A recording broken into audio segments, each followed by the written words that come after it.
Welcome everyone to what I would like to report as the 100th State of School address, but I don't know that we've been doing this for 100 years. This is my fourth year doing it, and it's a pleasure to see you all here tonight, and welcome to Greenville. I'm going to get us started tonight, and we've got a pretty packed agenda, but I think some really fun things to talk about. I'm going to probably start with the least fun thing, which is I'm going to go over our budget and some of our numbers and talk about the financial health of the institution. But it's critically important, so I'm going to go over that briefly. After I talk about that a little bit, we're going to have Jesse and Jeff are going to talk about the strategic plan. We're going to follow that with a Q&A, and then we're going to have and end the evening and have a little bit of discussion of the centennial and some exciting things around the centennial. But before I start to talk about the financial condition of the school, I'm going to have what I would call my Admiral Stockdale moment. For those of you who are old enough to have watched presidential elections in the early 90s, Admiral Stockdale ran for vice president, and famously in the first vice presidential debate began by asking, "Who am I? What am I doing here?" Which could have been really funny if he had an answer to it, but he didn't.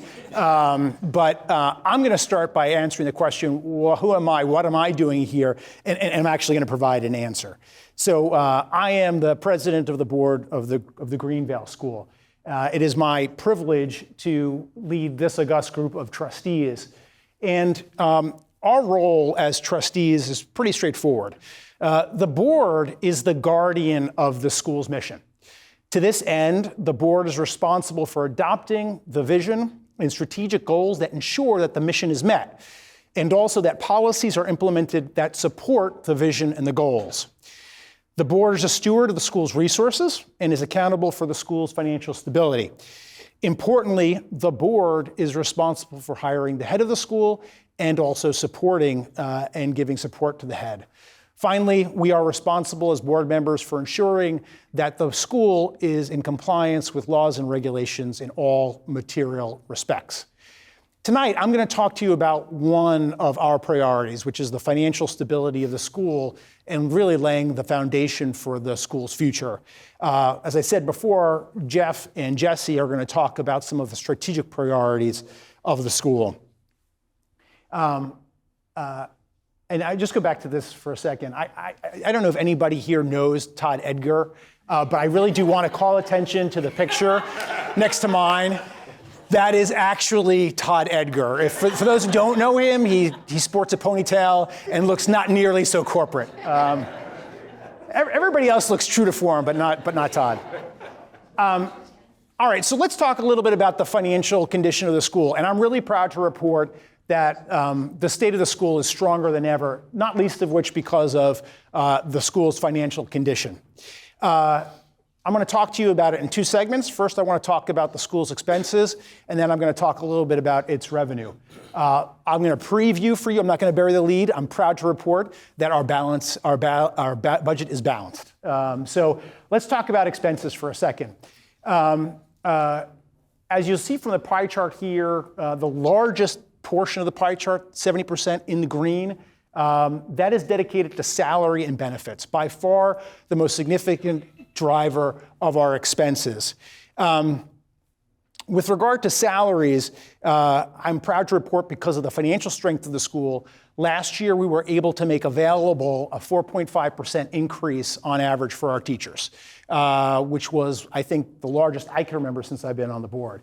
And it's a great testament, I think, to the financial strength of the school, and obviously critically important because it's what helps us be attractive to prospective faculty and to retain our existing faculty. With regard to benefits, thanks in no small measure to Jesse and to Richard Hurt, who's our CFO, we've really held the line on expenses significantly. They were stable. They've been stable year over year. The biggest driver in kind of expenses when it comes to benefits is obviously health insurance. We've held the line on premiums as much as we could. I think one of the best things that we've done as a school, thanks to Jesse's leadership, is to institute health savings accounts, which faculty have signed on to. Thanks again to Jesse's leadership, he's the first person on the faculty or in the administration to do the health savings account. And we've seen significant savings by the migration of other faculty and administrators onto the health savings account. So in addition to kind of the biggest portion, which is salary and benefits, we spend a significant amount of money on financial aid, and this is the blue wedge, or in the 10% wedge. This is important, and it's broken down into two components. The first is tuition remission for faculty. 45% of our financial aid budget is dedicated to tuition remission. What that means is our faculty members who have children here, their children can attend for free. 16 faculty and administrators benefit from that, and that's 24 children. Again, very important to making sure that we are competitive in the marketplace. It's a very appealing thing that we can offer to those who are recruiting to be our faculty, that they know that they can bring their children here and they can get an education. 55% of our financial aid budget is dedicated to non-faculty families. 35 families and 48 children benefit from our financial aid packages, which on average total $19,500. We as a board are constantly looking at financial aid, and it's a priority of ours to try and expand financial aid as much as we can. In addition to financial aid, we have instructional expenses, and this is the wedge that's 11%, or in yellow. What are some of the things that fall into the bucket of instructional expenses? Things like equipment for the classrooms, professional development, and expenses around the strategic plan, which you'll hear a lot more about tonight. Finally, facilities. We'll talk about that last. That's the 9% wedge. Self-explanatory, but very happy to report this past year that because of the strength of the school, we were actually able to put air conditioning in the lower School East administration building, which for those of you who've been long-term families here, you'll know has been a real need and want of the school. So that's our operating expenses, and that's what our revenue that's the bogey that our revenue had to meet last year. So let's talk about revenue. Most of you know this, but I think it's worth repeating that we have, as an independent school, a model in which our expenses are not fully met by the tuition that we raise from our students and our student families. This is very common for independent schools. For us, our tuitions, fees, and activities only make up 86% of our overall budget, or meet only 6% of our budget needs. Let's talk about tuition for a second. Again, going to the strength of the school and the position that we're in. This year, we had 465 students enrolled in the school. That's a high watermark. We haven't been it's the high watermark in the last 10 years. And there are times when the schools had slightly more than that, but it was also during periods when we had a ninth grade. So not comparing apples to apples or oranges to oranges. It's terrific. We are a robust school, maximum enrollment. We think it's terrific. That's a large portion of our revenue, but not everything, like I said. As we go kind of clockwise around, 6% of our revenue this past year came from the annual fund. You know what that is. We also have special events. These include the gala, raffles, and similar fundraising events. And then a miscellaneous portion of our budget, which mostly is facilities rentals to outside groups. And the last draw for us for our revenue is the endowment. This past year, we financed our operations with a 2% draw off our endowment. The endowment currently stands at $33.9 million, which is a high watermark for us, and is very healthy. We as a board are focused on making sure that we protect and grow our endowment, both because it helps finance our operating budget, but also it is the foundation and the security that we have going forward. We're doing two things that I think are very important with regard to our endowment right now. Thanks to Jeff and the Finance Committee, which includes Hari Rajan, who's leading up this effort, we have been looking at the people who manage our endowment, making sure that we're getting the best execution, best services for the best price. It's something that we do that's very important. We're doing a very deep review of that right now. We're also looking at fundamentally what is the role of the endowment going forward, and I think you'll hear a lot more about our focus on the endowment in the future. So we are incredibly strong as an institution financially, and it is a great moment for us to pivot to what our future is going to be. We have a strong foundation on which to build. I am now proud to introduce my colleague, Jeff Busconi. He's the head of the Finance Committee. He's also the treasurer of the school. And importantly, he took on the incredible task of leading our efforts on behalf of the board with the several other board members of formulating and building out our strategic plan. And so I'm going to turn this over to Jeff now, and he's going to talk to you a little bit about those efforts. It's great to see so many new families here in the audience. I know many of you, but by way of introduction, I have 4 children here at Greenvale. I have an 8th grader, a 5th grader, and 2 first graders. Yes, that is a lot of bagels on Bagel Day. But seriously, as a family, we've had the most amazing experience at the school, and we are incredibly grateful for the ways in which the school is shaping our kids.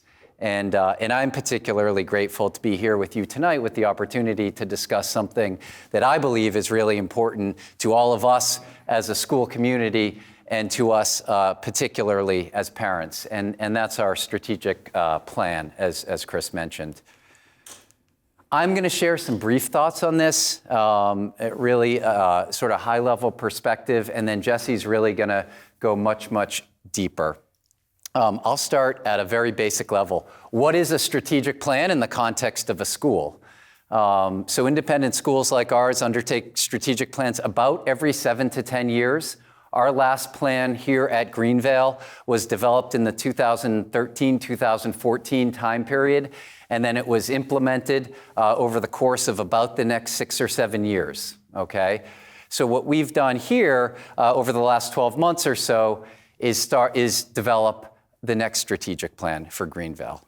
The purpose of a strategic plan is really to create the opportunity for the leadership of the school to step back from the day-to-day workings of the school and look at the positioning of the school, the direction of the school, the resources of the school in a much bigger picture context, okay? And ultimately, the purpose is to establish key areas of focus for the school going forward, right?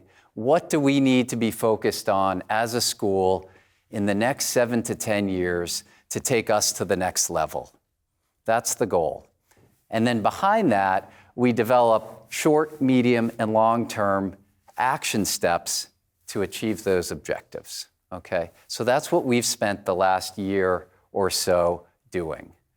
And we spent a lot of time thinking about what's important to us as a school community. What are our values as a school and as a community? What do we do really well as a school? And then importantly, what are some areas where we feel we need to focus on or invest in, again, to prepare us well for the future? And I believe where we've landed is incredibly exciting and unique for the school, okay? A lot of strategic plans, many of you may have been involved with strategic plans in the past. Many plans end up focusing on the physical plant of the school, right? A new athletic facility, a performing arts center, a new science center, right? Our plan is different. Our plan focuses on what happens inside the buildings, okay? At the end of the day, what is most important to us as parents of Greenvale students? We want the best education possible for our kids. That's why we come here. And this is precisely the focus of our strategic plan. Our plan sets in motion programs and resources that ensure that Greenvale will continue to deliver the best education possible for our kids now and in the future, okay? So we really focused on teaching, we really focused on learning. To make this a little bit more tangible even, I'll give you a sense of some of the questions that we asked as a group, all right? We asked questions like, how are new literacies, such as skills around data and information, incorporated into our curriculum alongside traditional literacies? How do we make sure our curriculum is consistently strong across classrooms, grades, and divisions? What do we need to do to create a strong community of continuous learners among students, teachers, and us, parents? How do we attract and retain the best teachers in the country so that Greenvale is the school of choice, literally the school of choice for educators across all stages of their career? Right? What can we do as a school to continue to develop our teachers? Do we have the right organizational structures and systems and routines in place on a day-to-day basis to foster great teaching at Greenvale? So these are some of the questions that we thought about and we grappled with as we developed our approach for the school for the next 7 to 10 years. And these are really tough questions, but they're important questions. And as I said, we had a great group of fellow parents, fellow trustees, faculty, leaders, Jesse and Narinder, around the table, asking these questions, developing answers, and putting together a set of actions to hopefully realize our goals. All right? And from my perspective, it was an amazing privilege to be part of the working group. It really was. And all of us, I hope, as parents and community members, will be really proud of the work we've done here. So with that, I'm going to now turn it over to Jesse, who's going to go into a lot more detail around our commitment to educational excellence. Thanks.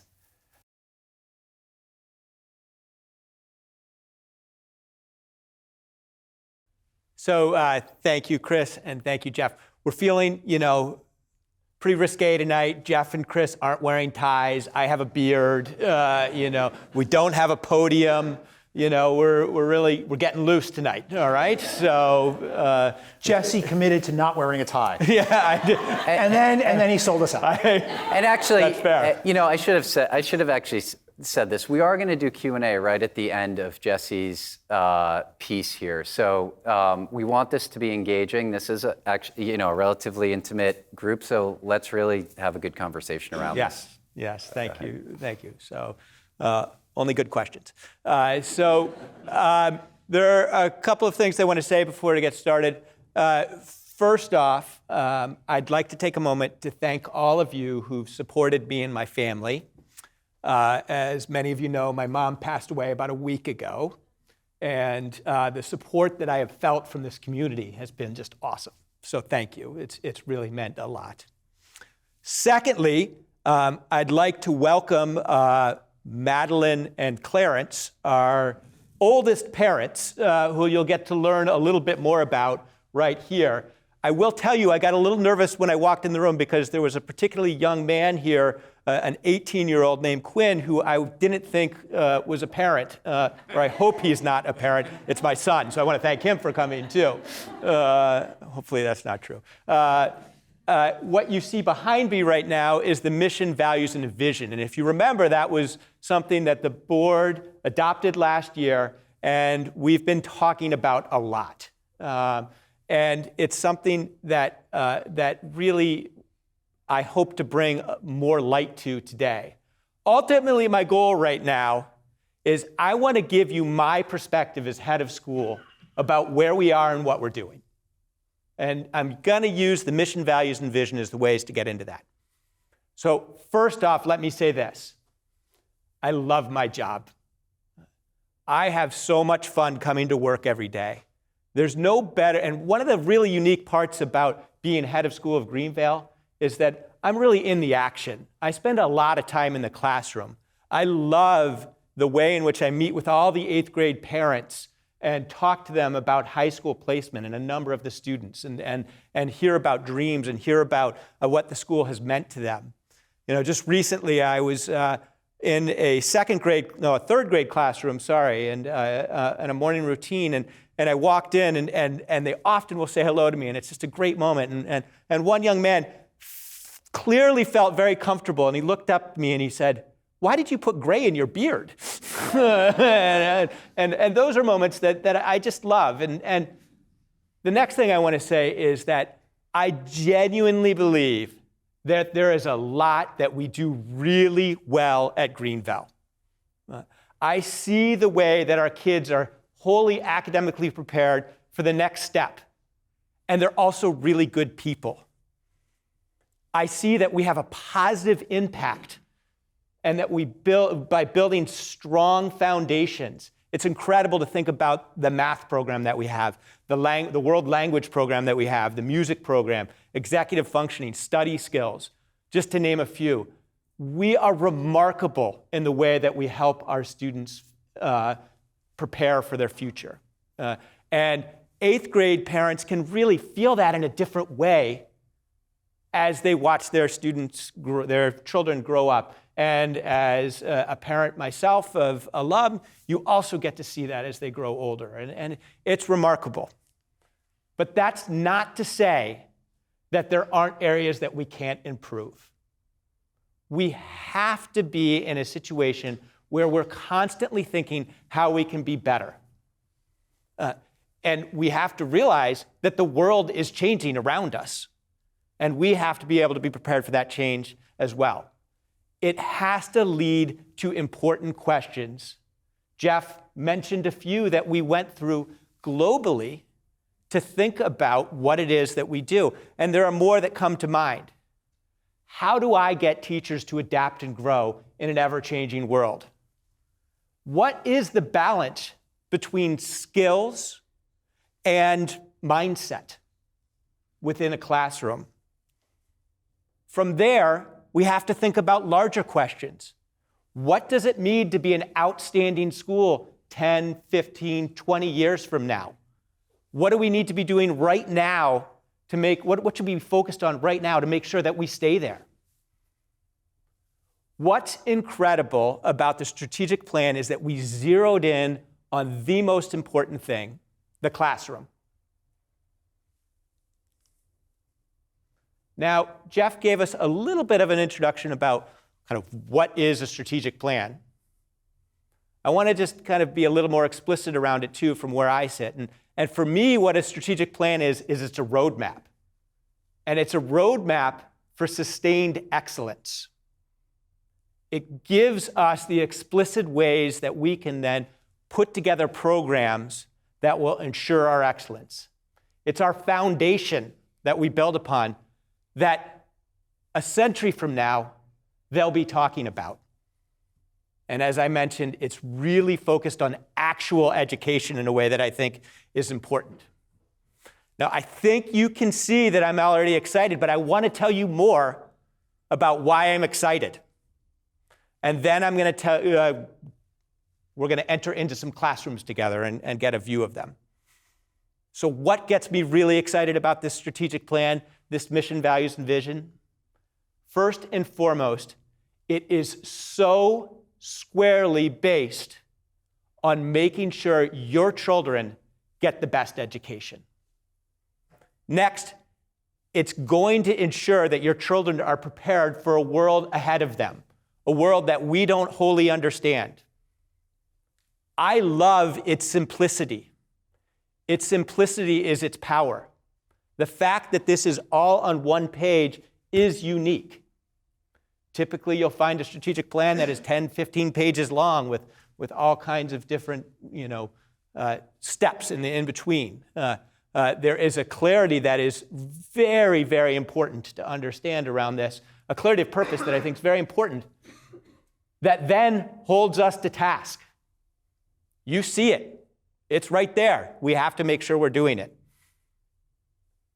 I'm excited because it allows us to focus our resources and direct our energies with clear purpose, a purpose of thinking about learning. It's exciting because, as Chris said, we're in a position of strength. This is the best time to be thinking about our future. We don't ever want to stop and rest and say, hey, we've got this figured out. And of course, it's the 100th year. It's a natural time to reflect and say, what are the things that are working and what are the things that we need to improve? I'm excited because our teachers are excited about improving. they're genuinely interested in wanting to get better and thinking about the ways that they can help their children. The conversations that we're already having around what education should look like are just fantastic. I'm excited because I know if we get this right, we're going to be miles ahead of everybody else. And I know that this furthers the notion that is critical, and that is that we get the best teachers we can to help your kids. I'm excited because it's such a clear framework, and we don't lose our identity. Yes, there are notions of change. Yes, there are ways that things may feel a little different, but it will still be Greenvale. And as we've heard a few times, it is a Greenvale that must be prepared for a future. I'm excited about empowering our teachers to let them feel themselves, realize what professionals they are and what experts they are in their area, with a real focus on what it means to teach and learn. In the end, I'm excited because this makes very explicit a sustainable notion, on how we can get better. Now, for those of you who are counted, those were 11 different ways of my excitement towards this. And so really there's a lot of energy around this. And I have to take a moment to first off say that last year I got a little nervous with Jeff because his uncanny ability to really understand the nuances of what it means to think deeply about school got me a little worried that he might be gunning for my job. But I think I'm okay. Really incredible in terms of the ways that he helped to push our conversation further. And truly, a person who is critical to all of this is Narinder, as the associate head of school, and she is the one who is making all of this excitement happen and really getting into the meat of how this works in so many ways. So I have to make sure to thank both Narinder and Jeff for all of the work that went into this as well. So what I'm going to do now is I'm going to take us through a few moments in each division. And a number of you have been to back to school night with Kelly Flink. And she is, I'm mentioning this because I'm about to steal her idea. What Kelly Flink does, which is amazing, is she spends some time showing you what you see and then what she sees in a classroom. And so in a rough way, I'm going to be doing that today as well, all in relationship to the strategic plan. Okay? So the first place that we want to talk about is around responsive classrooms. So what you see is a group of students at the beginning of the day sitting in a circle, getting ready for the day. This is something that has happened at Greenvale for a very long time. But we have made sure that we have an appropriate model and a consistency in grades 1 through 5 using the model of responsive classroom as an approach. Responsive classrooms is based on the belief that you need to have social emotional intelligence integrated into academics, that the environment that you create really matters towards learning. So what I see here is the ways in which every child is engaged, looking at each other, and actually very intentionally building community. And the teacher is really paying attention to what that community can look like. There is a lot of sound research around this circle. There's research that shows that there's great cognitive growth that happens through social interaction. There's a lot of research that shows creating a safe and joyful and inclusive environment actually increases teachers' competence, which ultimately then leads to more learning for students. And there's a lot of research that says partnering with families, knowing what you value, knowing what you contribute, is important to knowing the child and helping their learning. Those are all core competencies that we talk about with our faculty, and they're trained in through Responsive Classroom to make every moment that is together a meaningful and powerful one. One of the incredible things about the strategic plan is we are literally thinking about every single minute that we're with your child. Where are they independent? Where are we doing guided learning? Where are we expecting them to be able to use rote memory? How are we assessing it? What is the nature of assessment? These are all things that we have to think about in each and every moment, and we have the ability to do that. The next is a long-time tradition of the plays. We have plays that have happened at Greenvale.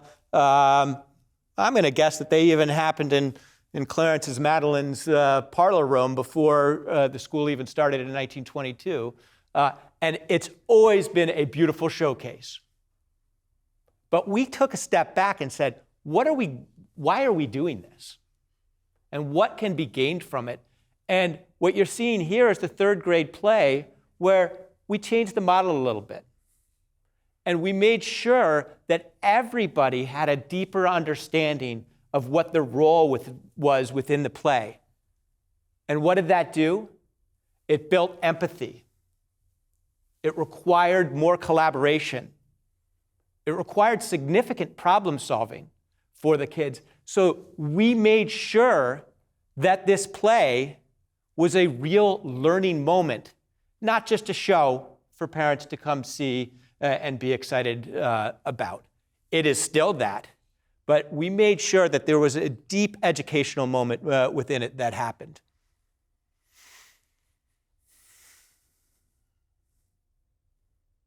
Next, I'm going to turn to some of the ways that we've been talking about the curriculum. Third grade's getting a little highlight tonight.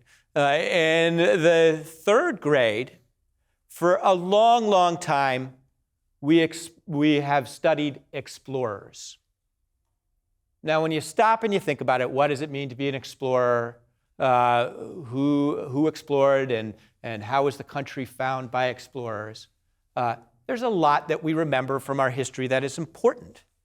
And those moments are still taught, but now under the lens of a change maker. So now the social studies curriculum in the third grade is focused on change makers throughout the world. So you learn about European explorers and think about the changes that they made, some positive, some negative. You learn about Native American leaders and the ways in which they explored and how they were change makers. And then the students even think about change makers today. What you're looking at right here is not just an assembly of a graduate, Peter Wilson, from the class of '03, but instead, you're looking at a picture of Peter Wilson, who is a change maker. Peter Wilson was inspired by a Eagles football player, just saying, and who started a nonprofit around creating water wells in Africa and started a nonprofit called Water Boys. And he took a trip with a group of other Greenvale students in his early 20s to Mount Kilimanjaro and raised funds to hike that mountain to then give back to the Water Boys Foundation. So he came into the third grade and gave an assembly to talk about his experience and make sure that they understood what impact that they could have as a change maker. So this is a shift in curriculum perspective that is critical, that allows for a deeper worldview while still making sure that we cover the material that has been covered in the past. Last year, you may remember that we had a student-driven project in the pre-K around Ukraine. We have a young student who is Ukrainian, and their family was really feeling the heavy experience of the war in Ukraine. Our teachers responded to the moment. They understood that there was a lot that could be learned within this moment. They pulled out the maps. They explained what was going on, like what borders look like and what all of this meant in ways that were age appropriate. And they made sure that our pre-K students understood what this meant for somebody from Ukraine. It created a level of compassion and understanding that was important. Narinder and I were just talking recently about the notion of compassion maps. Imagine a world where we looked at maps, where we understood where people were compassionate to each other, that those were the lines that we drew. That's the kind of way we want our kids to be thinking about the world. At the same time, we made sure that there was math that was involved in this. And if you remember, our students were selling tattoos to you for fundraisers for a Ukrainian nonprofit organization. They had to write about it. They had to work together. They had to sell it. They did all of this public speaking, all in a way to be able to, like Peter Wilson, feel like they were making a change with an understanding of the impact that they were having while still learning the material that they needed to learn in pre-K. That's the kind of learning we want to have happen. And it's amazing to think that our teachers had the ability to quickly shift into that world and think about how to do that. And that's what we want to always be able to do with our teachers. Now, let me pause for a sec. Some of you may be thinking, Jesse, this plan just came out and you're describing a lot. It seems like a lot has happened. And a lot has happened because our teachers were hungry for this. And some of what I'm describing happens in schools. And what the strategic plan has allowed is for us to explicitly understand and connect learning so that they're not islands or pockets that are happening. Instead, there's congruity through the experience so that we can feel a connectedness from pre-K to third grade to eighth grade and everything in between and below and up. So the next example that I'm going to give you is about literacy. We realize that reading and writing are critical literacies, but we understand that notions of communication have changed and that we need to be preparing our students to have the ability to understand communication through more formats than just writing.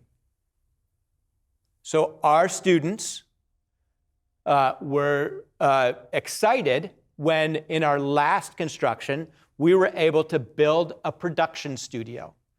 And within that production studio this year, we have created a Greenvale in Review, which is a newscast that comes out regularly and is blasted out to the Greenvale community. Usually it's for our upper school students, and it's done in their assembly.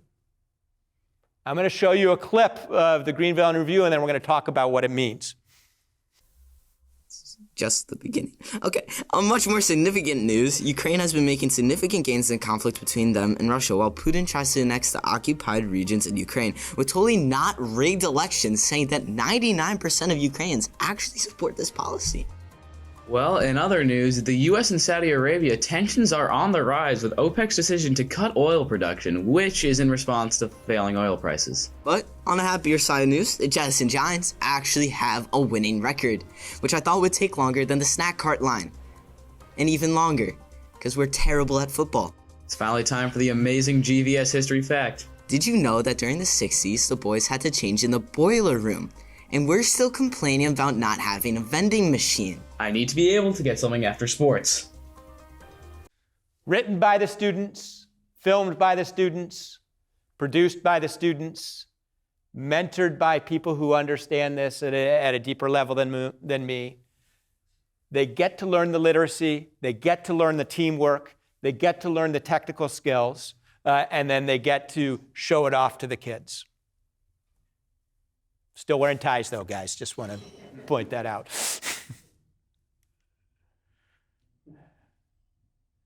So I said I was really excited about this. And I'm excited about this kind of for multiple levels. One of the reasons I'm excited about this is it's actually what I wrote about in my dissertation. This is evidence that I actually wrote a dissertation. And if you look, their signatures, it is the real dissertation. I had to dust it off. It was actually a little painful to open. But in 2008, I studied and then wrote about the fact that the most critical component of a school is a teacher. Because the teacher-student relationship is where the magic happens and where students learn the most. So as administrators, we have to focus on doing everything we can to make sure that teachers can have a strong relationship with students. And my research showed how often we don't do that as administrators. Try as I may, there are definitely times where I still fall victim to not focusing enough on the classroom, and it's always a reminder to do that, and then to have a strategic plan that really puts that in focus is something that is incredible. Now, the other way that this is pretty remarkable is my mom. Sorry. My mom was a college English professor. And she's actually a pretty remarkable woman. She married my dad. They were married for 61 years. And she married my dad when she was in college. And she was at Smith College. And my dad was at Williams, which was at that point an all-male school. And because my mom married my dad, she got to go to Williams. And as a married woman, she could take all the classes at Williams. So she went to Williams, and she actually had the highest GPA at Williams, which really did not make a lot of the guys very happy with my dad. But she went on to be a college English professor for a better part of her life, and she taught me a lot about teaching. And as you know, my dad, who's also in this picture, he was a head of school. So I used to teach English, and now I'm a head of school. Didn't fall far from the tree. Clearly, my parents had an impact on me in a significant way. But what my mom really taught me was that how you teach matters. Okay? What you teach matters a little bit less, but how you teach matters. Okay? And that it is critical that when you teach students to have voice, and you teach them to be independent. And so kind of as I think about her, I want to make sure that that stays alive within our strategic plan. Okay. So I'm going to stop there. I held it together pretty well. I wasn't sure how that was going to go. We are going to open it up for questions about anything, strategic plan or other.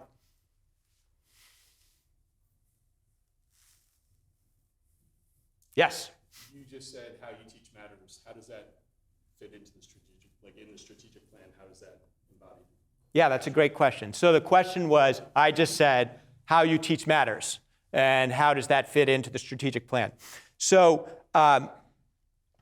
currently, every single teacher is on a committee thinking about some aspect of the strategic plan. One of the committees, just as an example, is thinking about future education. What are the skills that we should be teaching? And from that would be a lot of questions then like how we teach it. And at the same time, our faculty meets regularly to make sure that the collective experience of our students per grade is relatively similar. When we hire people, one of the first questions we ask is about teamwork, because we know typically there are 3 teachers in a grade. We know that how they work together is going to be critical for them to share kind of what it is that needs to be taught and talk about how it's taught in a way that is appropriate. Is that relatively clear? Yes. Yes. Have you thought about increasing the endowment draw? The endowment draw? Have you thought about increasing? So the question is, have we thought about increasing the endowment draw? Just mathematically, if you increase it 5%, that covers 10% of your expense. Yes. So mathematically, if we cover, I'm repeating for recording purposes as well, just so you know. Mathematically, we would cover, say that again. Oh, 10%. About 10% if we went to 5%. 33 million. Yeah, yeah.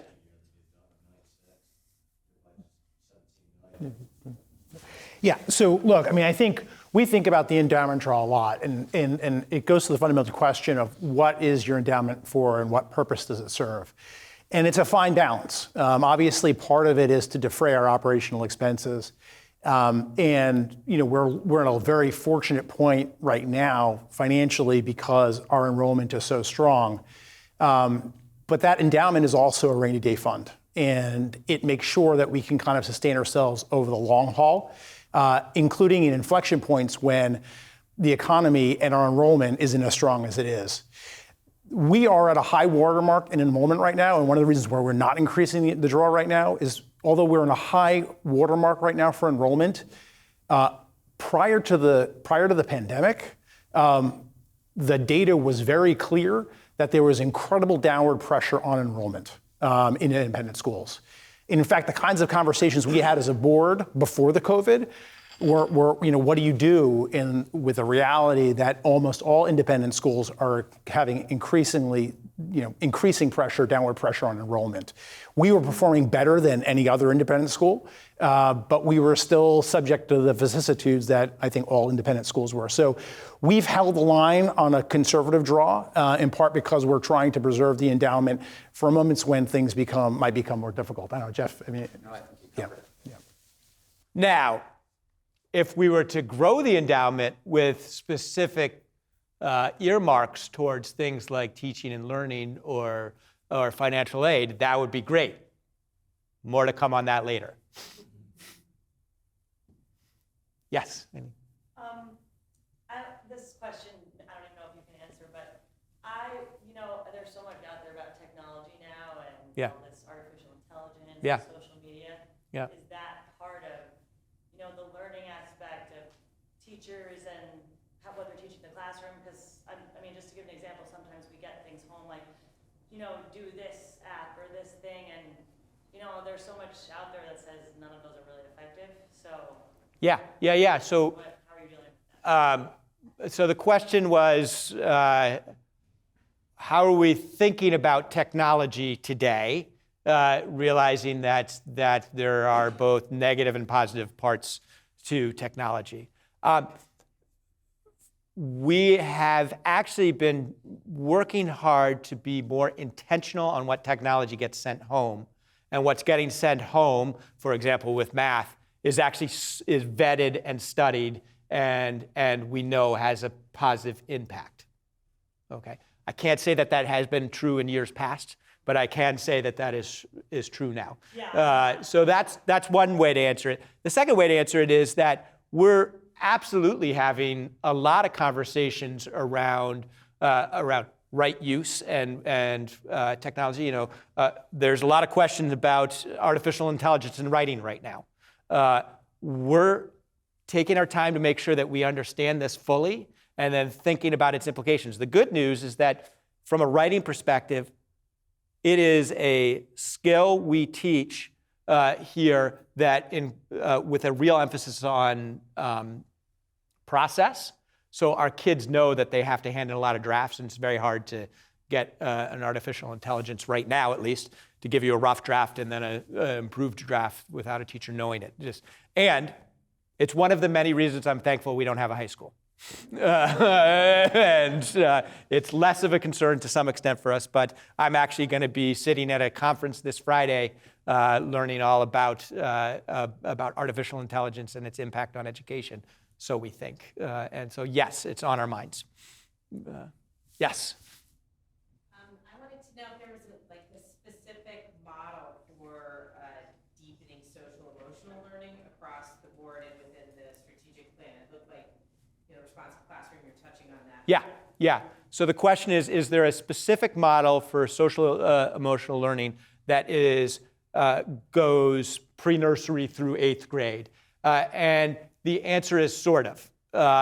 We have great clarity on what we want the end result to be, and we realize that the programs have to be age appropriate. So responsive program does offer, I think pre-K through 8th grade programs, but we don't think they meet our needs. And so we've focused on using them in grades K to 1. Am I right when I say K? Or from grades 1 to 5. We're actually partnering, and you'll soon hear about this, for grades 6 through 8th with a group called the Social Institute, which is focused on social emotional learning and does a lot of work on right relationship with technology that we think is more appropriate for that age. And what happens with our early childhood is significant in terms of how much of their curriculum is wholly based on SEL. That really it is about learning to be in the community. That is the critical skill of early childhood, and we've known that forever, and we've always done that, and we've created our own programs that work well within it. So, does that answer? Yeah. Yeah. I was just kind of wondering about deepening social emotional learning. Yeah. In middle school. Yeah, so the Social Institute is new. This is a new relationship for that exact reason. And again, by virtue of now being forever, let me start by saying this, forever, we've believed that we make good people and that our kids become good community members. But we haven't always been able to point to why. And we're spending more time thinking about why and then furthering it and being very explicit about it. And the Social Institute is a perfect example of being more explicit about it. And literally, I think in a week, the upper school parents will be getting an email about what that program looks like as it is introduced to the upper school students. Yes? You spoke about how in the strategic plan, you're focusing a lot on what's happening in the classroom in terms of teacher development and curriculum. Are there any specific, like in terms of helping, teachers, they have obviously a body of knowledge within them that they're working on this themselves, but do you have any outside organizations or any specific professional development organizations you're working with? Yeah. So the question asked was, what are some of the outside groups that we're working to help us to further our focus, especially on teaching and learning? And the answer is a lot. Let's see if I could even. We have partnered first with an organization called GLP, and they are the ones who helped to articulate our strategic plan with us. And they continue to work with us in a way that is meaningful and important. We have a partnership with a woman, Homa Tagger, who is really focused on global competencies. And she's been coming to our school regularly. In fact, she met with the entire board recently to talk about what are global competencies and what do those mean when it comes to teaching and learning. We've had all of our lower school teachers do responsive training, and actually a number of them want to go back for more of it. There's like another, level of it, I guess. And any others that I could immediately think of? There are a few more, but one of the things that is great about Greenville right now is that we are making sure that we are getting the best information from the experts around the country to inform our practices. And we have the ability to do that by virtue of being in a position of strength. And again, that's the kind of thing that we want to ingrain within this community as something that must always be there and sustained. Jesse, maybe I'll hop in and I'll tread really carefully here because this is not my area of expertise, but I'll talk a little bit just about the process itself. So we did a lot of listening during the process. In particular, we actually set up a subgroup to study and go really deep on just teaching at Greenville. And the group was, a interdisciplinary group of people, faculty, trustees, parents, who eventually produced, a fairly long report and current state assessment of teaching at Greenville. And a lot of the feedback was directly from our teachers. And we heard a couple of things in the feedback. One of them was our teachers love what they do. They are so deeply passionate about their profession. But at the same time, they are incredibly busy, as we can imagine. And they are hungry for more time to reflect themselves on the craft of teaching, how they teach, as Jesse said, and to your question you asked. So one of the things that Jesse and Narinder are thinking about with the committees that they now have set up is how do we create time, space, and capacity in the schedules of teachers at the school so that they have the ability to actually hone their craft? So they, right, and then share best practices with each other. So that's, when I asked the question up front, do we have the organizational structures and systems in place to foster great teaching? That's one of the things that they're really thinking about. As part of that, they're also looking at all of the professional development partnerships that the school has, right? Are these the right partnerships? What do we get out of the partnerships? How many teachers are taking advantage of this professional development opportunity each year when they go and do the professional development, if it's off campus? How are they coming back to campus and sharing what they learned? Have we created the forums for that? So that's a bit of the nature of the work that I think Jesse and Narinder are setting up now and some of the process we went through. And I'll just add to that what's critical in that assessment is our ability to be honest in our answers, too. And we're creating a culture where we're making sure that we really have the appropriate self-examination and the psychological safety to be able to say, this is where I am and this is what I need to be better in so many ways. Yes? Two-part question. As teachers decide to move on, whether through retirement, whatever the case may be, what are you guys doing to help them kind of guide the incoming teachers to kind of maintain a Greenville environment? That's part one. Part two is, as you do hire, I know you asked, how do you teach and do you work with teamwork? What are other critical components are you looking for these new teachers to, again, maintain what the strategic plan is and then what we've all fell in love with, which is Greenville? Yeah. So the double question. Question one, what's the mentoring look like, especially as a seasoned faculty may retire? And number two, what are the ways that we help our new teachers and even think about how we hire to ensure a consistency of the Greenville experience? Is that fair? Okay. So to answer the first part,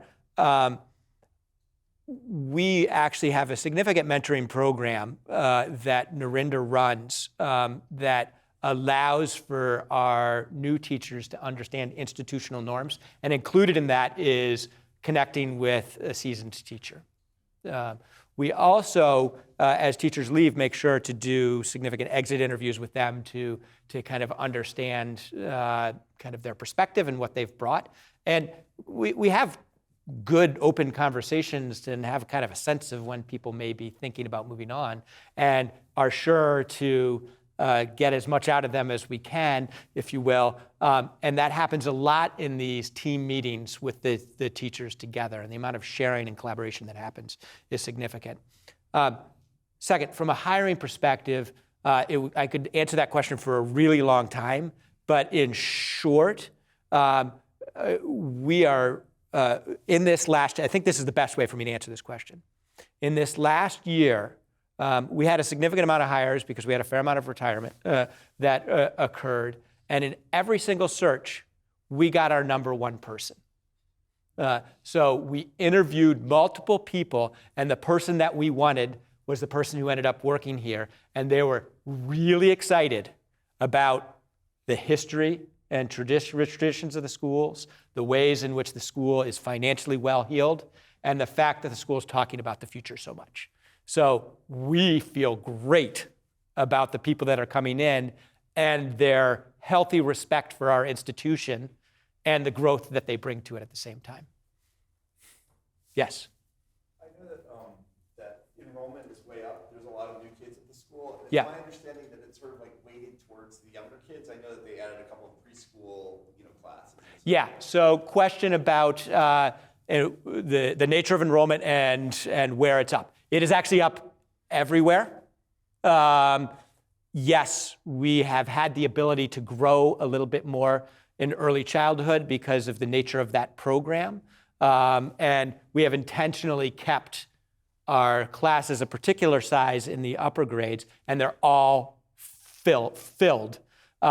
We have maintained smaller class sizes as a component, as a vestige of COVID. So in the past, our class sizes were a little bit bigger, but we've actually kept them a little bit smaller right now. As these groups advance through to the upper schools, is there existing facilities to sort of handle the new students? Oh yeah, no. So we have. I mean, we're graduating a class of 52 eighth graders this year. That's a big class for us, but it's gone very well. And so we very much forecast and think about, and we have wait lists. So we could be bigger, but we're not, because for that exact reason, we don't want to. We have to maintain integrity of program within it at the same time.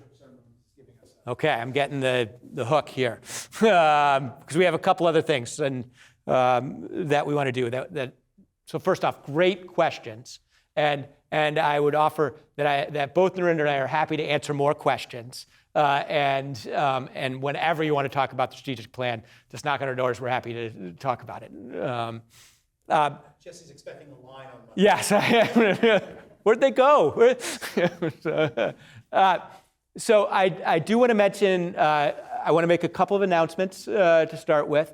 First off, I want to make a plug for, first off, say Happy Lunar New Year for the Year of the Rabbit for all of us who celebrate Lunar New Year, and make a plug for a wonderful event run by parents this Sunday. You can sign up for a family evening dinner at a local Chinese restaurant to celebrate the Lunar New Year within this community. So it should be readily available to you on your class Ask Me About. And if it's not, give us a call and we'll figure out how to make sure you get signed up. But you need to sign up for that. The next thing is I want to talk for just a couple minutes about the Centennial. And really, the Centennial is just a huge celebration about community.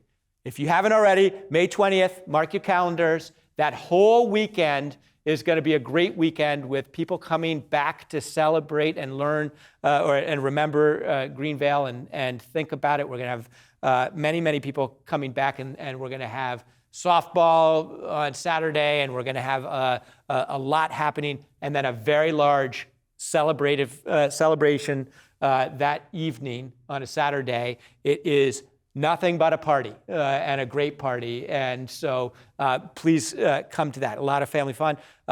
We're going to have a lot of merchandise. If you haven't already, Parents' Day, bring your checkbook. You'll be able to buy some more T-shirts and hats. And all of this can be found on greenvaleschool.org/100. And you can get all the information that you want on that. Another kind of fitting part of the 100th is are my friends Clarence and Madeline that I mentioned already. So what we are looking at was actually a donation given to the school this year by Haven Pell, who is the grandchild of Clarence and Madeline. And I'm going to just pause and say there is one person in the room who's cringing a little bit as a relative to said person, but that had nothing to do with her at all. Really, it's exciting because these are the people that in the early 20s, before 1922, had the school in their house. And so I'm going to show you a quick video of an interview that I had of Haven and his brother. I'm Thomas Pell. And what grade are you in? Second. I'm Carter Pell, and I am in 4th grade. And can you tell me who we're looking at behind you? These are our great-great-grandparents. Your great-great-grandparents. And do you know why we're here looking at your great-great-grandparents today? Because they were donated to the school. Mm-hmm. And what did they do? They were the founders. They were really the founders of the Greenvale School, and they gave significant space to the school before it was a school. So we're going to try to learn a little bit about that today. And maybe Haven, you can give us a little bit more about their names. Okay. So this is Clarence Pell, and he was known to us as Big Cook. And he was quite an athlete, and this is his wife, and that was Madeline, known to us as Ma'am. Well, Ma'am was she was a very severe type of grandmother, and I can always remember table manners and things in the house, and those sorts of things were very important to her. And she was a very intelligent woman. So, Peter, maybe you can tell us about the early days as you understand them, where the school actually happened in their house. And I know we have a special painting here. Maybe you all can hold that for us. In a way, can you hold it up a little bit? I'll let my brother start by pointing out the rooms where the school began, and then I will give you a little history of the house. Great. Here's the story as I understand it. These windows here were the actual schoolroom. And I suspect, I don't know, have you always seen it as a one-room schoolhouse? Or did you think that there were differences for age? I don't know. Pretty much the one-room schoolhouse, yeah. Right. Yeah. So if so, this would have been it, right here. The interesting detail about that is that this property was about 19 acres. And during World War II, my grandfather over there leased the fields that the house was not on to a very interesting family that you all know, and that is the Rotkamp family.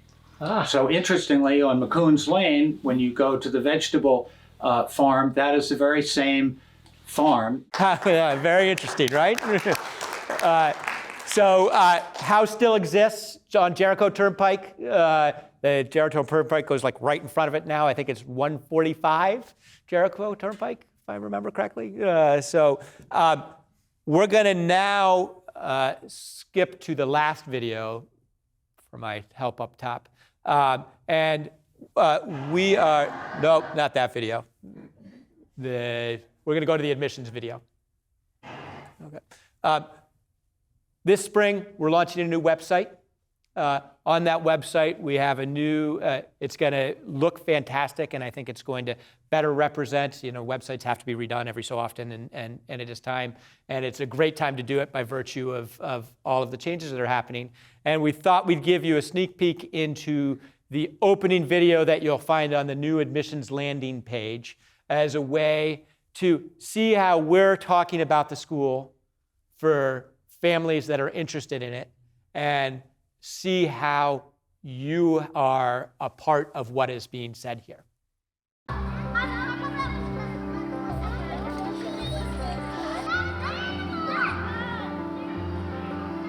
Welcome to Greenvale. We are Long Island's largest independent school, serving children from 2 years old through 8th grade. People sometimes wonder why families with access to some of the top public schools in the state would consider investing in private school. It's an excellent question, and one that gets answered pretty quickly as soon as people see our campus in action. Greenvale is a secondary home where children literally grow up. Just like in a family, they are seen, known, and valued for who they are and for the perspective they bring to others. At Greenvale, we make sure that school is both fun and challenging. When you love school, you love learning. And when you're known and belong, you're able to be pushed further academically without even realizing it. Our graduates go on to some of the top high schools and colleges in the country, yet they still credit Greenvale for giving them the foundational skills to succeed anywhere and for giving them lifelong friendships. Greenvale offers the small classes and individualized attention people expect from a private school, but parents discover so much more that's priceless here. The talent and commitment of the teachers, the quality of the facilities, the warmth of the community, the emphasis on character development, and the breadth of exciting offerings to keep kids engaged and future ready. Parents also appreciate the spirit of partnership we encourage between school and families and the close community it enables. Schedule a private tour, and my associate Lindsay Holman or I will be happy to show you around, answer all of your questions, and let you see the magic of Greenvale for yourself. But enough of what we grown-ups think. Let's hear from our students. Something that makes Greenvale an amazing school is that everyone is so happy here. Everybody here is just so nice, and you never feel like you're not included, and everybody kind of tries to make you feel happy and like you're doing good work. I like to play with my friends together and make new friends. And everybody on the playground, even if you're not in their grade, they'll still include you. You feel very, very welcome. That's the word. Welcome. When you think of the word The teachers are very nice. They're very funny too. They're caring, and they know when a student needs extra attention or help with certain subjects. I feel proud because my teachers help me a lot through reading, and I get higher and higher every time I read. We're able to do our best work because teachers here are focusing on you, and they help you be the best that you can be. And the kids encourage their teachers even to do harder stuff.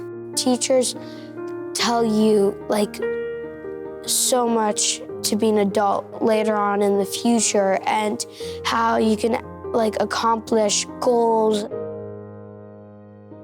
It's easy to strive for academic excellence here with advanced courses and generally learning in an advanced way, and it's very academically stimulating. So what we're doing right now, I'm in 7th grade, is what a public school would be doing in 8th grade. So when we go in high school, we're a year ahead. They teach you how to study, how to organize your locker, your folders, and all your learning habits. And we did this whole unit on time managing and how you can manage your time better. Before I came to Greenvale, the second I got in here, I was like, wow, I'm learning so much more, and I feel so much better than when I was previously. It's not always just academics. We have fun specials, and we really get our energy out and have fun. We offer arts, crafts, technology. Everyone has an interest here, and there's everything that someone can try. Normally you have 2 to 3 specials almost every day. Innovation Lab, you get to build things. I was building a car with bottles. We have dancing robots that draw. Everyone has an interest here. There's something for everybody. Greenvale also kind of stretches you out in a sense because they try to push you out of your comfort zone because you have to learn how to try new things, even if it's not required of you. One of the main things that you should have at school is to enjoy your time there and to really learn the most you can. I think everybody here wants to have fun, and nothing's holding them back to have that. It prepares well-rounded people that are aware of how they can have an impact on whatever they do. people that, you know, won't be afraid to face a challenge and execute it well. I definitely think that the school is something that you can be proud of because it is very well known, but not only that, like it's a school that you'd want to be from and you want to be known that you went there. My favorite place to be is Greenville because this is like my second home. Greenville is a great school. It helps you with your learning, and if someone asks you, how are you so smart? I go to Greenville. That's it.